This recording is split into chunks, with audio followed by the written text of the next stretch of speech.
देखिए दोस्तों, जीवन में कद्र उसकी करो जो आपके पास अच्छा है। अगर आपने बुरे के ऊपर फोकस कर दिया तो लाइफ में सारी चीज़ें ही आपको बुरी नजर आएगी। अब ये कैसे? देखिए, एक बड़ा कॉन्सेप्ट है।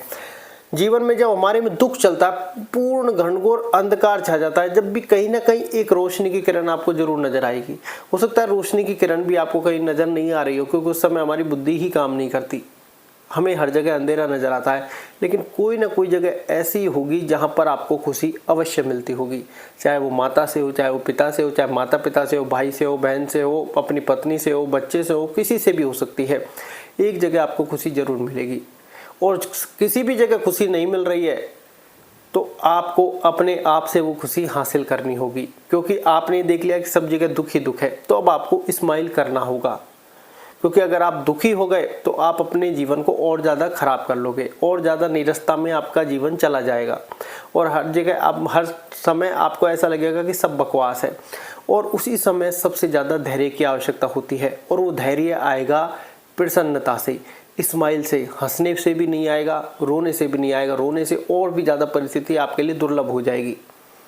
मुस्कुराना एक सबसे बेहतरीन कला है, बेहतरीन कला है। इस कला को अंडरलाइन करके रखना। ये कला हर व्यक्ति को नहीं आती, और ये कला में जिस व्यक्ति ने जीना सीख लिया उसके पास सहन शक्ति भी बढ़ती है, पेशेंस भी बढ़ता है, मन भी शांत होता है, दिमाग की शक्ति भी बढ़ती है, और फोकस की पावर भी बढ़ती है। क्योंकि धैर्य एक ऐसी चीज है, आप अपने मन को किस प्रकार की शक्ति देते हो, किस प्रकार की ऊर्जा देते हो, ये आपके ऊपर डिपेंड करता है। मान लो कोई व्यक्ति आया, आपका दिमाग खराब करके चला गया, और पता चला आप पूरे दिन उसी में घुसे हुए हैं, उल्टी सीधी सारी चीजें आप कर रहे हैं। उल्टी सीधी सारी चीजें का मतलब मन से उल्टी सीधी सारी चीजें आप सोच रहे हैं, कल्पनाएं कर रहे हैं, ये कर दूंगा, वो कर दूंगा, मेरी लाइफ में ऐसे कर दिया, ये मैं नहीं हूं, ये मैं। अरे आपको सोचने की आवश्यकता क्या है?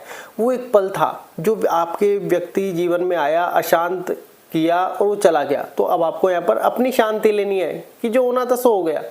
इससे आपकी लाइफ डैमेज होने से बच जाएगी। अब इसको कैसे? ये वीडियो थोड़ी लंबी हो सकती है, अगर आपको लंबी वीडियो से प्रॉब्लम हो आप कमेंट कर सकते हैं। मैं इस छोटी वीडियो बनाकर अपना काम खत्म करने का पूरा प्रयास करूंगा। मुझे कोई ऐसे इंटरेस्ट नहीं है कि बड़ी ही वीडियो बनानी है, बस ये है कि समझाना थोड़ा अच्छे से, व्यक्ति किसी की कहीं की कोई मानसिक शांति उसको मिल जाए, तो इसलिए थोड़ी बड़ी वीडियो बन जाती है। अब इसको ऐसे समझते हैं, जैसे एक बार हमारे पास एक काम था, अब से बहुत टाइम पहले, क्योंकि अब तो हम मेडिटेशन ध्यान करते हैं, स्माइल भी करते हैं, बहुत सारी चीज़ करते हैं, और हम वही चीज़ आपको बताना प्रेफर करते हैं जो हमारे समझ में आती है।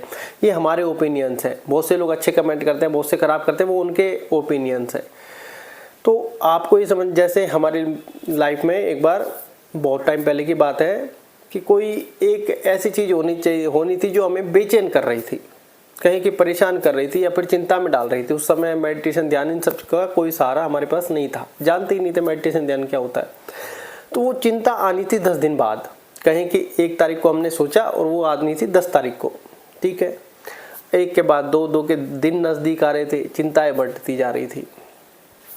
10वां दिन आया, या फिर कहें कि 10वीं तारीख आई, और जो चिंता थी वो ही नहीं आई। जो हम सोच रहे थे कोई व्यक्ति हमसे आएगा, टकराएगा, बहुत सारे मामले सुलझेंगे, बिगड़ेंगे, इन द सेंस टेंशन मतलब चिंता।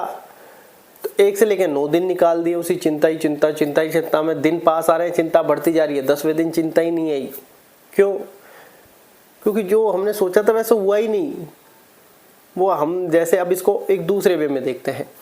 हम जब छोटे बच्चे थे, स्कूल के लिए जब हम किसी दिन छुट्टी कर लेते तो विचार करते थे घर पर कि पेट दर्द का बहाना बनाऊंगा, या फिर पैर दर्द का, सर दर्द का, और टीचर से झूठ बोल देंगे। लेकिन हम पेट दर्द का सोचते टीचर के पास जाते थे, और टीचर ने जैसे ही पूछा कल क्यों नहीं आए, कल सर में दर्द था। अरे घर से तो सोचकर पेट दर्द की आए थे, बोल दिया सर दर्द है। यही हमारी लाइफ है कि तुम्हें सोचने की ऐसी आवश्यकता नहीं है, झूठ बोलने की आवश्यकता ही क्या आन पड़ी है। और वो झूठ भी हम अपने आप से बोल रहे हैं। ये सबसे बड़ी बेवकूफ़ी है जीवन की, अपने आप से सच बोलो। जब हम अपने आप से सच बोलेंगे, हमारे मन की फ्रीक्वेंसी बदलने लगेगी, क्योंकि मन तो चाहता ही हम अपने आप से झूठ बोले। आलस्य में क्रोध, द्वेष, ईर्ष्या, सारी भावना ये मन की है। सुख दुख भी ये मन का है। आत्मा थोड़ी कह रही तुम हंसो कि रो, मुस्कुराओ। ये मुस्कुराने में शक्ति है।